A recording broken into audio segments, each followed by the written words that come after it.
All right, everyone, we are back this week for UFC Kansas City. Ian Garry versus Carlos Prates. Phenomenal main event in the welterweight division. A very, very solid fight. From top to bottom, the fight card is actually very good. So without any further ado, instead of a long, drawn-out intro this week, let's get this started and step into the ring. So there's a couple fights I'm going to skip on the card. I'm not going to talk about the Chelsea Chandler, Jocelyn Edwards fight. I'll take Jocelyn Edwards by decision. I mean, I think she wins. I think she's much better than Chelsea Chandler. I think she could find a submission later in the fight, honestly. Maybe a round 2, round 3 sub, but I think she's going to win by submission. But the first fight we're going to talk about is in the bantamweight division with two guys coming off the Contender Series. You have Wellmaker taking on Cameron Saaiman. I'm actually very excited for this fight. And, you know, when Cameron Saaiman came into the UFC, I was pretty high on him. You know, training with the likes of the middleweight champion, Dricus du Plessis, I expected him to have a very good showing in his UFC career. Now, his UFC career hasn't really gotten off to an amazing start. You know, he's beating the guys that he should be beating. But when you're taking on a guy like Peyton Talbot, who just recently got exposed for his lack of defensive wrestling against Ione Barcelos, and, you know, you're getting dominated, losing that fight, and then you're going in against... So he went into the fight against Talbot. He got destroyed. I mean, he couldn't even get out of the starting blocks. Got dropped multiple times, got knocked out at the beginning of the second round. And then you go into the Christian Rodriguez fight. He looked better in the Christian Rodriguez fight, which was actually before the Talbot fight. He looked better in that fight. Good scrambles. Ended up on top of C-Rod a few times, but he just wasn't able to get enough going. But if you do remember, Rodriguez did come into that fight and miss weight. So Wellmaker, this kid looks to be the real deal, but we never know. You know, coming off Contender Series, it's like the Contender Series questionnaire. Some guys look amazing on the Contender. They go into the UFC, they can't get a win, or they look less than impressive. Some guys who maybe you don't have a ton of faith about them, you know, coming off the Contender, they come into the UFC and they look a lot better than you expected. It's just a question of which version are we going to get. Wellmaker, I think he's 8-0 as a professional, maybe 8-1. Saaiman 9-2. Saaiman has UFC experience, quote-unquote UFC experience, but beating a guy like Terrence Mitchell, and then there was another guy he beat by submission, I think. I think it was submission. I can't remember the guy's name off the top of my head, but I don't think Saaiman is as good as people give him credit to be. And with Wellmaker, we don't know. But on the Contender Series, this kid looked like he was poised. The tape I've seen looks like he's poised, looked like he has decent movement. The best thing about Wellmaker, in my opinion, are his eyes. I think he sees a lot of the shots coming. He tends to slip or roll or catch and move with the shots. He rolls with shots very well, gets on the correct angles, and finds big counters. He's got a lot of power. He's got good submissions as well, but he mainly likes to keep it on the feet. We have seen him rock his opponent, find a way to take the back and lock up a rear naked choke as well. But, you know, he's more a striker. Kind of a... you know, technical sharpshooter is what I would say. He's not the most technical, but the way he sets it up, he likes to set his shots up. Even setting up, coming over the top with the overhand on the Contender Series, knocking his opponent out.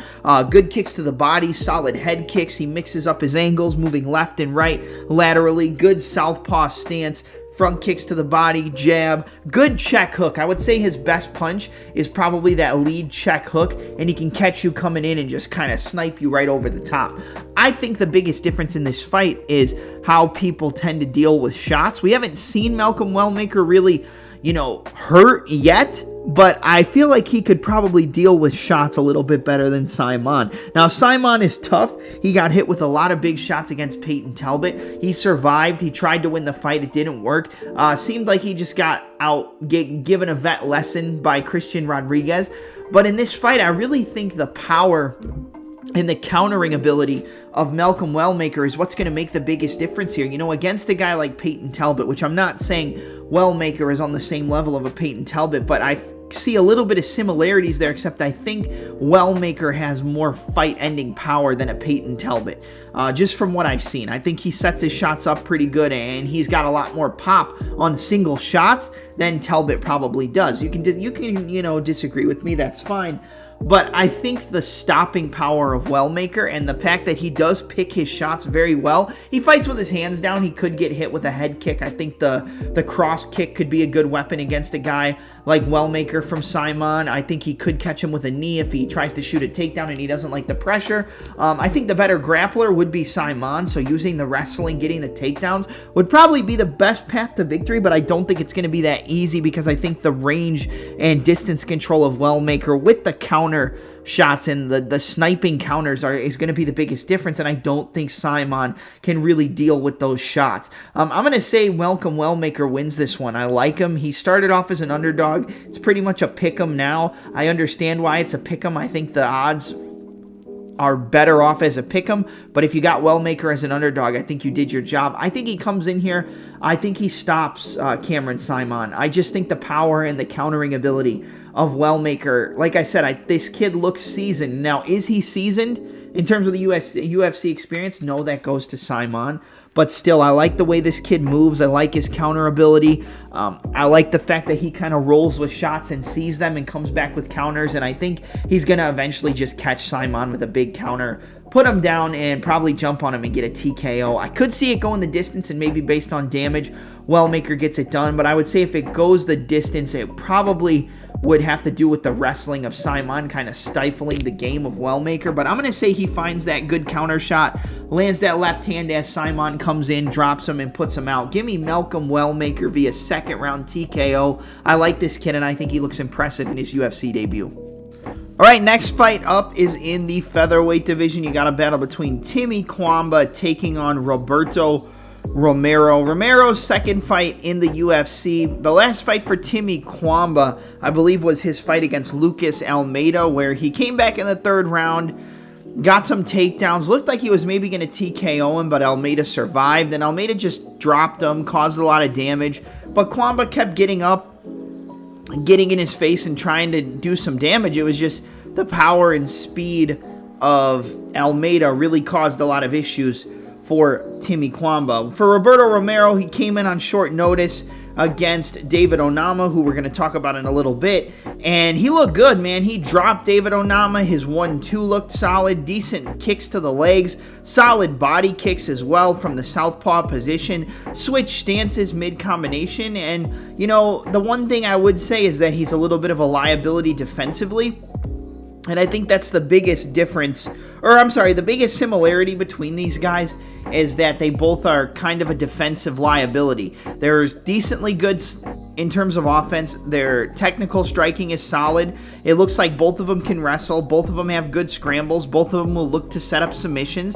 But at the end of the day, I think this comes down to, is somebody going to quit and who causes more damage? I would say that the person who's probably going to have the higher output and the higher volume is going to be Roberto Romero. I think he's going to be coming forward. I think he's going to be getting in the face of Timmy Cuamba, and I think he's going to be throwing heavy kicks to the legs and to the body, which is going to set up opportunities to start to land his hands up top. I mean, he dropped David Onama. Onama's not an easy guy to drop or put down. He's been put down very, very few times in his mixed martial arts career, let alone inside of his UFC career.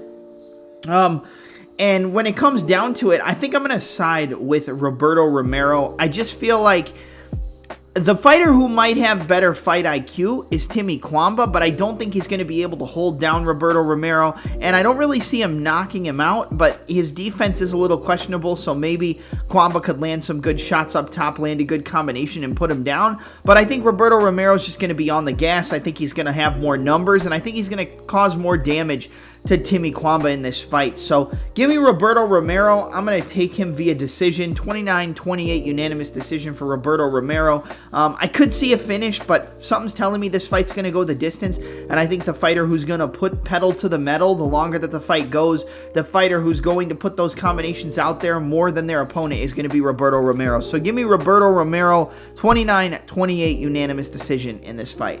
All right, next fight up is going to be in the bantamweight division. You have Damon Blackshear taking on Alatengheili. I'm going to be honest, guys. I think Alatengheili is live here, man. I think he's live on the feet.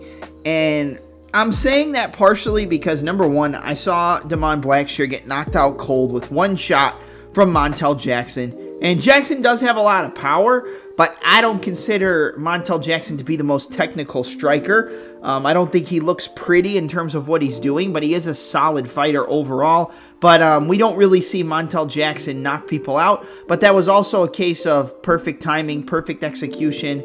Damon Blackshear was closing the distance as the punch landed. So everything kind of worked in the favor of Montel Jackson in getting that KO. I don't necessarily think Alatengheili is going to be easy to take down, and if anything, I could see him getting a few takedowns against Damon. We don't know how good Damon Blackshear's grappling is off of his back because for the most part, we see him as the fighter either defending a takedown and spinning and taking the back and working from the top. We see him hurting his opponent on the feet and then using his grappling like he did against Cody Stamann. But in his last fight against Cody Gibson, he was having a little bit of issues early in that fight. The pressure, the pace, even got hurt by some shots by Cody Gibson, and it looked like Damon Blackshear was going to get put out. Then he started coming forward, was able to get his wrestling going, and just dominated once the fight hit the mat. I think he will dominate Alatengheili if he's on that top position, but on the feet, Alatengheili is more than live to get a knockout. If I was going to bet anything on the side of Alatengheili, I would just play Alateng by KO. I think that that's his really only win condition because I think over 15 minutes, it's not going to be a full 15-minute kickboxing match, and I do think Damon Blackshear would pretty much dominate Alatengheili once the fight does hit the mat. I know we saw Alateng use his wrestling against Clayson Rodriguez. We saw him get on top. We saw him get a lot of takedowns and, you know, control from the top position. I don't think he's going to be able to control Damon because I think Damon will be active off of his back. Even if he's not looking for subs, I think he'll probably try to go to a half guard sweep, try to use the butterflies to elevate and get back up, use the underhook and the butterfly to sweep to the one side, and I just don't think he's going to be able to hold down a guy like Blackshear for a 15-minute period. I think he's got power. I think his striking is decently technical, and I do think Damon Blackshear is a little bit chinny, but I am going to take Damon Blackshear to win. I think that eventually he will get Alatengheili down to the mat, and I think he will set up a submission. Is it a twister? Is it an arm triangle? Is it a rear naked choke? I'm not 100% sure. I'm going to go on a limb, and, you know, maybe I look crazy here, but I'm going to say Damon Blackshear wins by twister submission. I think that he can get it here. I think Alatengheili is tough. He's durable. He's intelligent, but I feel like something in my head is just telling me that he's going to set up a position to get a twister submission. So give me Damon Blackshear by round 2 twister submission over Alatengheili. But like I said, if I was going to play anything on Alateng, it would be a knockout. But my pick is going to be Blackshear. I think the wrestling, the jiu-jitsu is just going to be too much, and I think he sets up that twister submission. So the pick is Damon Blackshear, second round twister submission. Up next, we've got a battle in the lightweight division between Evan Elder and Gage Young. This is actually one of the fights on the card that I think could be fight of the night.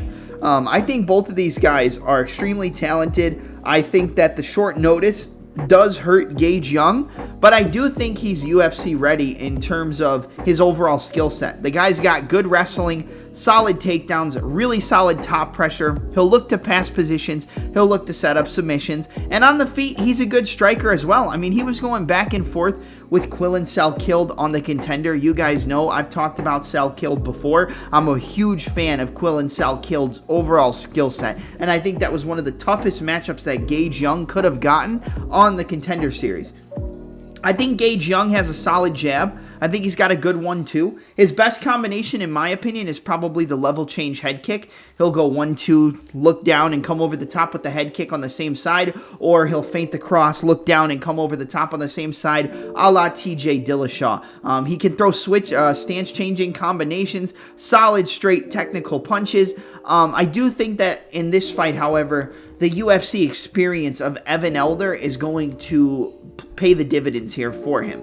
I think Evan Elder looked very good against Nazim Sadykhov in a fight where I was pretty heavy on the Sadykhov side. I had Sadykhov to win inside the distance. I was pretty heavy on him to win, and he was kind of getting beat up. I mean, he got dropped by Evan Elder, got taken down, was getting outstruck, was getting outlanded, and then he landed that head kick in the third round at the beginning and was able to catch him with that knee right on the eyebrow, cut him, and then the fight was over, and Nazim ended up winning by TKO. Saved my ass, but at the same time, you gotta look at it for what it is, and it shows how good Evan Elder is, because I rate Nazim Sadykhov very high on a technical skill set level. I believe him to be a very solid and technical fighter who's well-rounded in every aspect of the game. I think Gage Young is going to be right there to compete with Evan Elder. I think he'll land some good shots on the feet. I think he probably gets at least one takedown in this fight, but over the 15-minute period, I think Evan Elder's experience is what's going to pay the dividends. I think he's going to be able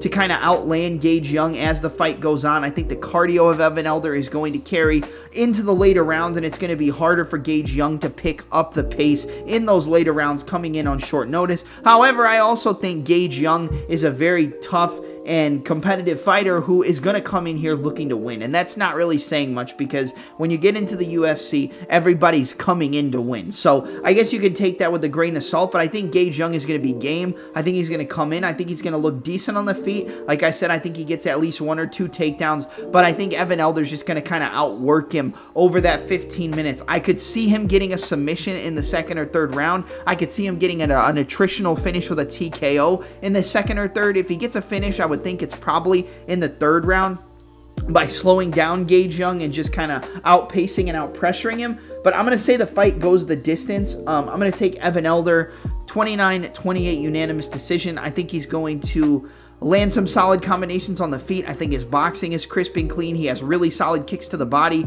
a good left head kick as well. I think this is going to be a great fight. I think Gage Young is going to be competitive, but I think at the end of the day, we're all going to know that Evan Elder is the rightful winner. So give me Evan Elder 29-28 unanimous decision over Gage Young, and hopefully if Gage Young does get the loss here, we see him get another shot in the UFC, because I think this kid could be something pretty solid in the division. All right, next fight up is in the flyweight division. You got a battle between Matt Danger Schnell taking on Jimmy the Brick Flick. I think that these are two guys who are very questionable in terms of durability in their MMA career. I think that either of these guys could get KO'd with a good shot. I think either of these guys could get submitted if they get stuck in a bad position. But what I will say is I think Matt Schnell is all in on the game of MMA, and I think Jimmy Flick is kind of just taking fights for a paycheck at this point. And I know that sounds disrespectful, but I mean, if you just look at his performances, I feel like Matt Schnell is more level-headed in the game than Jimmy the Brick Flick, and I think it's going to show here. I really do. I don't think Jimmy Flick's going to take down and submit Matt Schnell, but at the same time, I think, you know, Matt Schnell did get caught in a ninja choke by Cody Durden, but Durden's looked very good. He's very, solid in his career. He's, was on a big win streak until he ran into Joshua Van, etc. But in this one in particular, I think it's going to be pretty hard for Jimmy Flick to take down Matt Schnell, and I think Schnell knows that he's going to be more technical, faster, and more powerful on the feet than Jimmy the Brick Flick. I mean, we've seen Flick get rocked and get stumbled, get TKO'd so many times in his MMA career. If you hit this guy with a good shot, you can hurt him and try to get him out of there. But then again, I mean, Nate Maness and Jimmy Flick went 15 minutes, and Nate Maness wasn't easily able to take him out. But I have a feeling that this is going to be the first time we see Matt Schnell get a TKO in the UFC. I think he's just too fast. I think he's too quick. I think he's too slick with his boxing combinations on the feet. And I think it's going to be very hard for Jimmy Flick to get Matt Schnell down to the ground. I don't really see him jumping, pulling guard on the feet. I don't really see him, shooting takedowns, traditional takedowns, and getting them that easy. I think Schnell could probably scramble and work his way up to the feet, but in those scrambles, he could get caught in a submission, could get caught in a ninja choke, could get caught in a darce, could get caught in a guillotine. and things along those lines. So I think Jimmy Flick's only real path to victory is to win this fight by submission, because I think if the fight does go 15 minutes and it sees the scorecards, I think the volume, the striking, and the damage that Schnell causes to a guy like Jimmy Flick on the feet is going to be too much over 15 minutes, but I don't even think we get that long. I think Matt Schnell is going to outstrike Jimmy Flick. I think he's going to hit him. I think he's going to hurt him. I think he's going to put that volume on him, and I think he's going to stop most of the grappling exchanges, and if he gets taken down, I think he will work his way back up to the feet and potentially hit a sweep in order to get back up. So I think Matt Schnell gets a TKO win here. I'm probably looking to bet Matt Schnell TKO as well, because I think it's more live than him getting a sub. I think it would be Flick by submission, Matt Schnell by TKO, but I'm going to go with Matt Danger Schnell to finish Jimmy Flick via TKO. Give me a second round TKO for Matt Danger Schnell over Jimmy Flick. Like I said, I just think Jimmy Flick is 1 foot in, 1 foot out, and I think Matt Schnell is all the way in. You know, despite wins and losses, I think he's more ready to get this W than a guy like Jimmy Flick. So give me Matt Schnell, second round TKO. I think he gets Flick out of there and just pieces him up on the feet and hurts him and doesn't allow him to recover. So the pick is Matt Schnell, second round TKO over Jimmy Flick. All right, next fight up is in the middleweight division, a fight that's been rebooked a bunch of times. You got a battle between Ikram Aliskerov taking on Andre Muniz. I'm not going to spend a lot of time on this fight because I'm pretty sure I have the same ideas and same breakdown as almost everybody else on this fight. I think Ikram Aliskerov is going to finish Andre Muniz. I think he beats him up on the feet. I think he even has the opportunity to potentially submit a guy like Muniz, who's been submitted by Paul Craig and also has been submitted by Brendan Allen. I believe Craig got a submission. Craig might have won a decision, though, so you can correct me if I'm wrong. But in this fight, I don't really see Muniz getting takedowns. I don't see him pulling guard and submitting Ikram Aliskerov, and I don't see him knocking Aliskerov out on the feet. Everybody's going to say, oh, well, Aliskerov got KO'd on short notice against Robert Whittaker. That's Robert Whittaker. Robert Whittaker would absolutely demolish Andre Muniz, and he probably would do it in one round.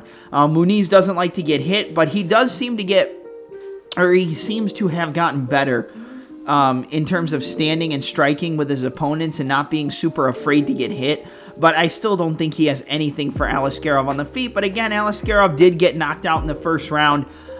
So it's possible that maybe his chin isn't there and Muniz could catch him with a shot and knock him out. I just don't think it happens. And I don't think Muniz gets to the back of Aliskerov. I don't think he winds up on top and sweeps Aliskerov. I think Aliskerov's wrestling pressure in his hips would be too heavy on the ground, even if they go to the ground. But I think Aliskerov's just going to knock out Andre Muniz. I don't want to sit here and, have this 5, 6, 7 minute breakdown on a fight that doesn't need 5, 6, or 7 minutes to break it down. So I'm going to say Aliskerov comes in, rocks Andre Muniz on the feet, hurts him, jumps on him, and gets him out of there. I'm going to go Ikram Aliskerov, round 1 TKO. I think he gets him out of there in the first round. Maybe he could get a submission. So if the number is kind of crazy on the Ikram sub, I could see him locking up a Darce or potentially grabbing the rear naked choke. I mean, he did get submitted by Brendan Allen, so maybe he rocks and hurts Muniz and then wants to make a statement and gets a submission.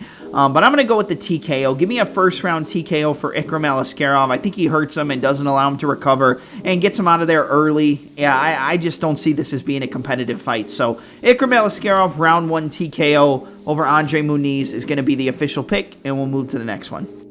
All right, next fight up is in the welterweight division. You have a battle between Randy Rude Boy Brown taking on Nicholas Dalby. I think this fight's going to be close, man. I think this more than likely goes the distance.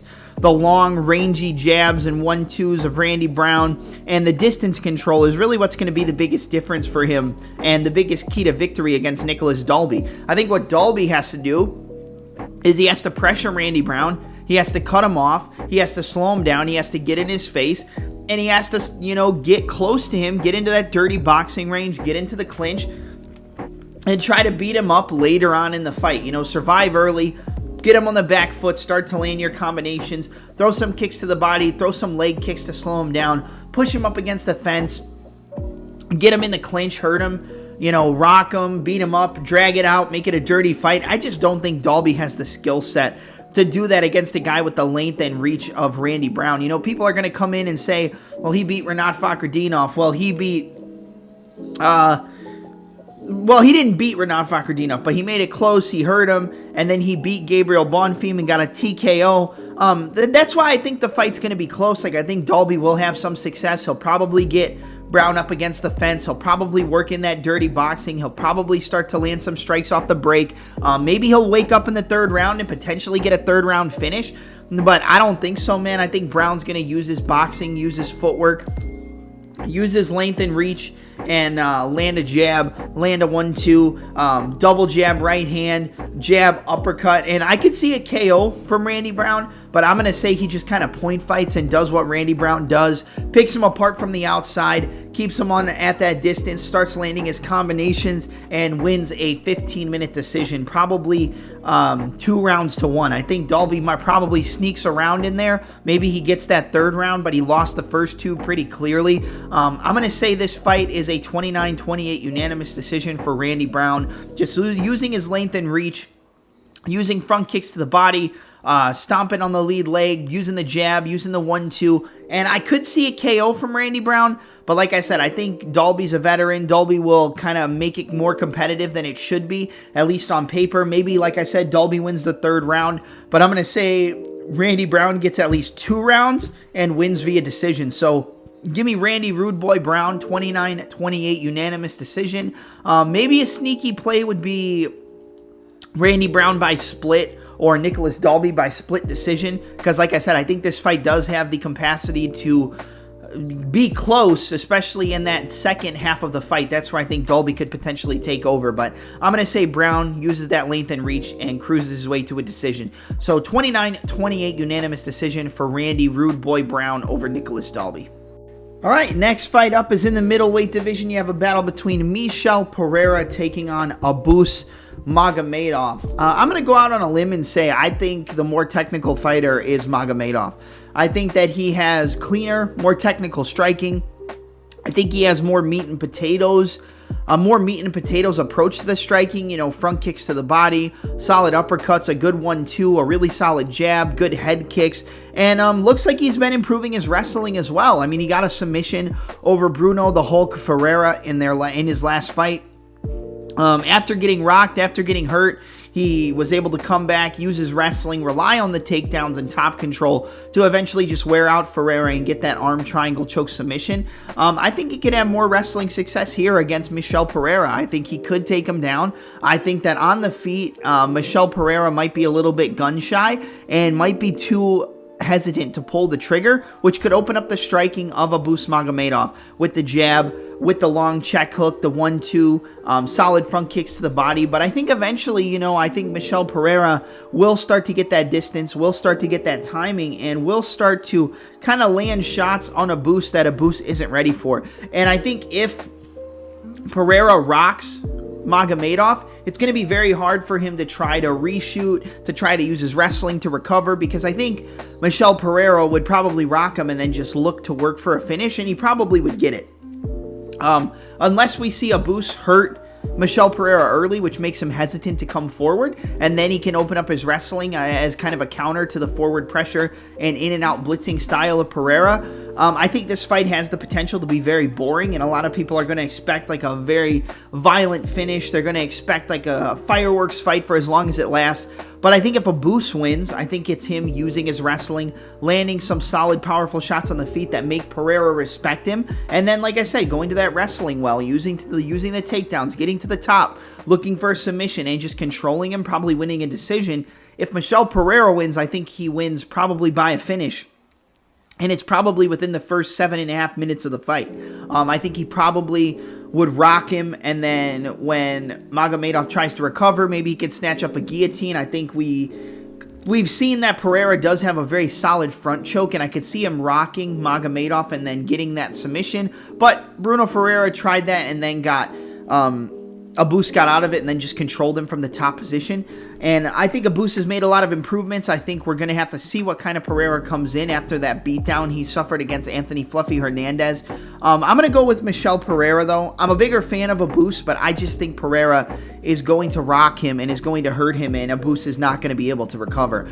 So give me Michel Pereira to win. I'm going to go with a second round TKO victory. I think he hurts him with something. Abus tries to shoot to recover.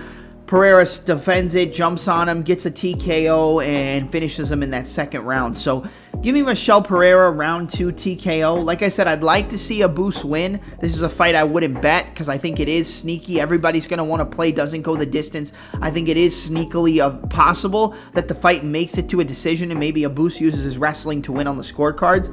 But I'm going to say Pereira rocks him, hurts him, and doesn't allow him to recover. So give me Michel Pereira, second round TKO over Abus Magomedov. Like I said, I want Abus to win, but I just think the explosivity and the finishing instinct of Pereira is going to be too much for a guy like Magomedov. So Pereira, second round TKO is going to be the official pick. All right, next fight up is a very interesting matchup in the featherweight division. You have a battle between Giga Chikadze taking on David Onama. When I look at this fight on paper, man, I think the better kicker in this matchup is going to be Giga Chikadze, and the better boxer is going to be David Onama.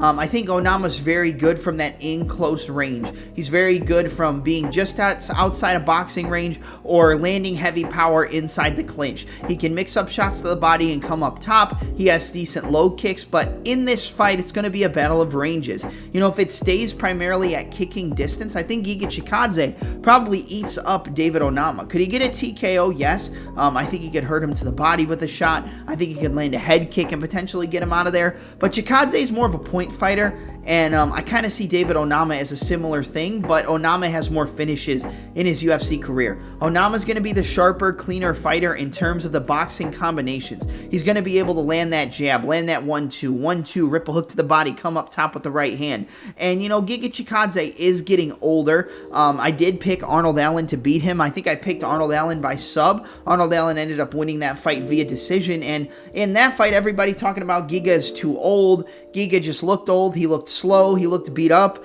But, I mean, he beat the crap out of Edson Barbosa, and I think Barbosa is still a very dangerous fighter. You know, you can slow him down with wrestling. You can get him on the back foot. But if you go and you watch that Sadiq Youssef fight, Sadiq Youssef almost knocked him out a bunch of times, and then Barbosa ended up coming back and winning that fight on the scorecards. I think Giga Chikadze has the possibility to win here as a decent-sized underdog. I think the numbers come down on him. But if this fight's a 15-minute kickboxing match, you'd have to be an idiot to tell me that you don't think Chikadze could win. I think if Onama's smart, he stays in the boxing range, he lands elbows over the top in the clinch, and then he, you know, goes to his wrestling and gets the takedowns. This fight has been pretty hard for me to predict because for multiple reasons, I could see either guy winning. You know, if it goes to the scorecards, I could see a greasy split decision where Giga ekes it out 29-28 split decision. I could see Onama maybe getting a takedown in there and controlling for 2 minutes of a round, which would eke out him getting 2 out of the 3 and winning a split decision. I think Onama, better boxer, crisper hands, better on the inside. We saw Giga Chikadze have trouble against Kelvin Kattar, who is one of the best boxers in the division, you know, with elbows, you know, spinning elbows, elbows stepping in, step-in elbows, uppercuts up the middle, and just kind of getting beat up and outboxed. I think Onama could do a similar thing. I think Onama could get some takedowns, but I also think Giga Chikadze could land vicious kicks to the body. He could land low kicks. He could land a head kick. I mean, we saw Onama get knocked down by Roberto Romero in his UFC debut. Then he comes back, he lands some shots, knocks him down, clearly wins the fight, but this guy can be hurt, this guy can be dropped, this guy can be rocked, and I think Giga Chikadze has a sneaky possibility that he lands a head kick up top, he lands a kick to the body that rocks and hurts David Onama. I'm an Onama fan. I don't pick against him very often. I bet on him as an underdog against Jonathan Pierce. That was a fight where a lot of people thought Pierce was going to get the job done with his wrestling and grappling. We know that the defensive grappling of Onama is good. We know that he can offensively wrestle. He does have a submission victory over Garrett Armfield, where Armfield made his short notice UFC debut. In this fight, man, I really think it's a coin toss. It's 50-50, And I'm going to take Giga Chikadze to win by a decision. Maybe not the greatest pick. I could see David Onama winning, but my original gut feeling was that Chikadze was going to win, and I'm going to stick with my original gut feeling and say that the underdog gets the job done. Give me 29-28 split decision for Giga Chikadze. I could see a TKO. I could see Onama winning, maybe piecing him up with the boxing, like we talked about. He had trouble with the boxing and the clinch striking of Calvin Kattar. Giga is getting old, but I think he can get this one done, and it's not a knock on Onama if he loses here either, because Chikadze is a very talented striker. Give me Giga Chikadze to win 29-28 split decision in this fight against Onama. All right, the next fight up is in the light heavyweight division, the co-main event of the evening between Anthony Lionheart Smith and Zhang Mingyang. I'm not going to spend a lot of time on this fight, man. Anthony Smith can win by submission. If he wants to win, he's got to take down Zhang Mingyang and try to expose some holes in his grappling game. That's usually how Anthony Smith wins. If he gets on top of Zhang Mingyang, takes him down, beats him up, or hurts him on the feet and then grabs his neck in a guillotine, I think he can win by submission. But other than that, I think Zhang Mingyang is going to absolutely butcher Anthony Lionheart Smith. Is he Lionheart? Yes. Has he come back from beatings before? Yes. Is he a very solid competitor? Yes. But at this point, man, like, what are we doing? There's no reason for Anthony Smith to still be fighting. There's no reason for him to take on a killer with the power and precision of a Zhang Mingyang. And like I said, can Anthony Smith win? Yeah, he's a veteran. He could pull it out. Maybe he hurts him and grabs his neck in a guillotine. Maybe he takes him down and gets a submission. I mean, if you're even thinking about playing Anthony Smith, just take Anthony Smith by sub. But I don't think it's going to happen, and I don't want to tell you, oh, bet on this, when I don't think it's going to happen, because I don't. I think Zhang Mingyang is going to take his time, and I think eventually he's going to land a big bomb on Anthony Smith. He's going to hurt him. Smith's going to try to recover. The ref isn't going to give him as much time to recover as he did against Dominic Reyes, and he's going to get TKO'd. I'm going to say Smith makes it to round 2. That's a big question mark because I think he could get put out in the first round. But I'm going to say he makes it to round 2. Zhang Mingyang's just picking his spots, beating him up, bloodying his nose with a jab, landing the 1-2. I think he lands on the chin of Anthony Smith. Smith goes down, and the ref stops it. I think it's the Glover-Teixeira fight, but stopped much earlier than what that fight was. And I don't think Smith has the success from the Glover fight in this fight. Like, success early, if you watch that fight, you know what I mean. I think Zhang Mingyang is going to knock out Anthony Smith. I'm not going to sit here and give you this long algorithm as to why I think Smith can win. Like I said, if you want to take a shot on Smith, which I don't think is smart, especially at this point, you take Smith by submission, because I think that's the only way he wins. I don't think it happens. I don't think he submits him, and I think he gets knocked out. So give me Zhang Mingyang to win round 2 knockout over Anthony Lionheart Smith, and he'll probably end up in the top 7 of light heavyweight following the win. But I think the UFC knows what they're doing, and I think Mingyang is going to knock Anthony Smith out. So give me Zhang Mingyang round 2 knockout over Anthony Smith in the co-main event. Now we're at the main event of the evening in the welterweight division. You have Ian Machado Garry taking on the pride of the fighting nerds in the welterweight division, Carlos Prates. Prates coming off a round 1 knockout over Neil Magny. Ian Machado Garry coming off that unanimous decision loss in the interim title fight against Shavkat Rakhmonov. Yeah, so I think that Ian Garry is overrated. I've always kind of felt that way. Like, early in his career, I picked him to win by finish and things like that, but I've always kind of thought he was overrated. I don't think he really did enough to beat Michael Venom Page. I think it was a close fight, but I think Michael Venom Page could have got that decision and nobody would have batted an eyelash. I'm surprised that he made it 5 rounds with Shavkat. His takedown defense looked pretty good. Almost got a submission. And this is the thing I don't really like about the people who support Ian Garry.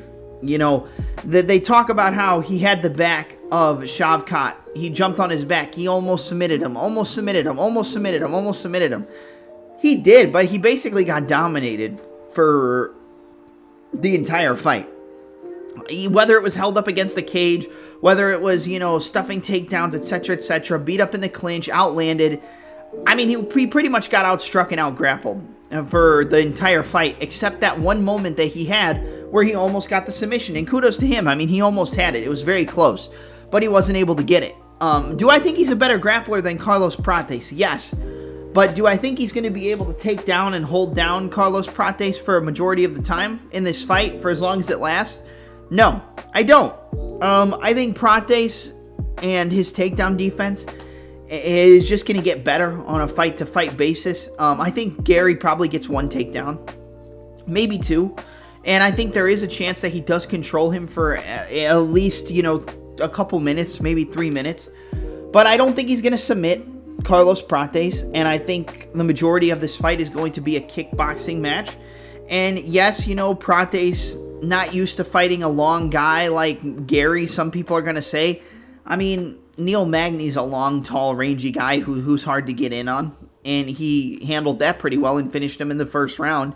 I mean, there's going to be a 2-inch height advantage for Ian Garry, but he's going to be at a 3.5-inch reach disadvantage. I think Prates uses his length and reach much better than Ian Garry. Garry has a good left switch kick to the head and to the body.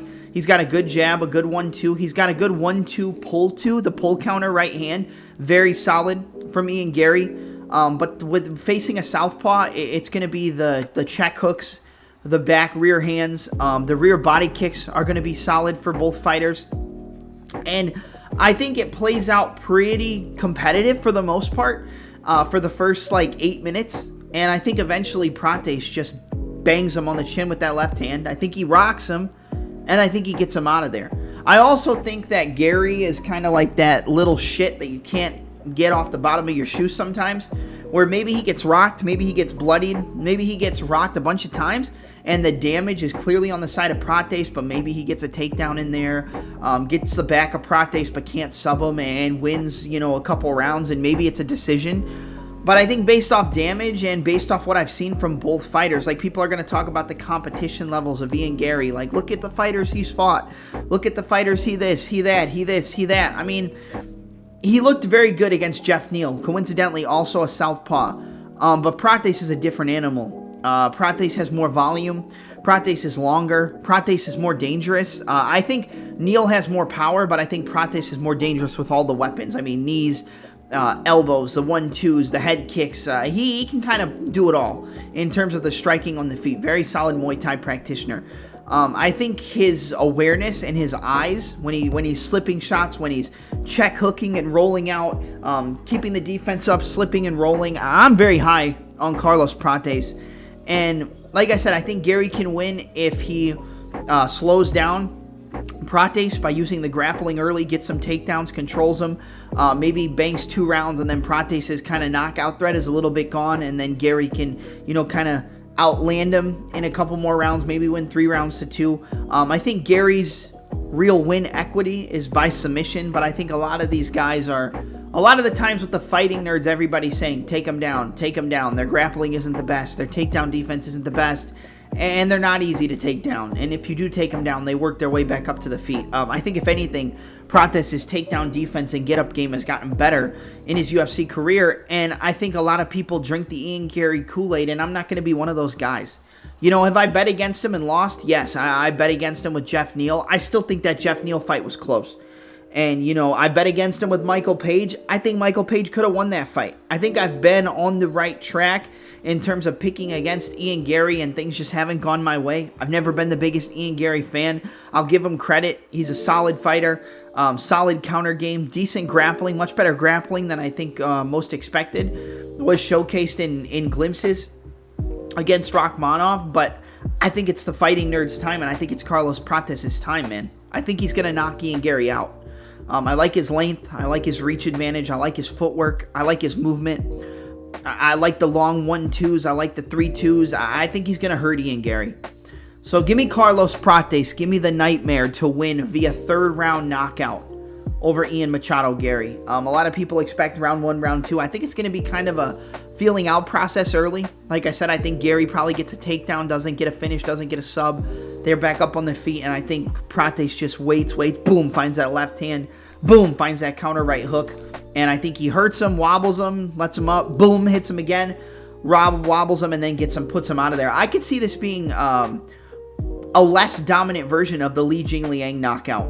I think it's going to play out similar, where he's going to hurt him, Garry's going to come back, he's going to try to exchange, boom, he's going to get hurt again, Garry's going to come in again, bang, bang, and get knocked out. So give me Carlos, the Nightmare Prates, to win via 3rd round knockout in the main event of UFC Fight Night Kansas City and be right there for title contention at 170 pounds.